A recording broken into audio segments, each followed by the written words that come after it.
శ్రీకాళహస్తిలోని విజ్ఞానగిరిపై వెలసిన శ్రీ వల్లి సమేత శ్రీ సుబ్రహ్మణ్యేశ్వర స్వామి ఆలయంలో ప్రత్యేక అభిషేక పూజలు నిర్వహించారు. నారద పుష్కరిణి వద్ద భక్తులు స్వామివారికి తలనీలాలు సమర్పించారు. దర్శనం అనంతరం మొక్కులు చెల్లించుకున్నారు.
తిరుపతి జిల్లా కుప్పంలో ఆడికృతిక ఉత్సవాలు ఘనంగా జరుగుతున్నాయి.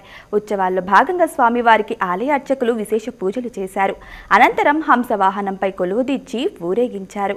హంసవాహనంపై విహరిస్తూ స్వామివారు భక్తులను అనుగ్రహించారు.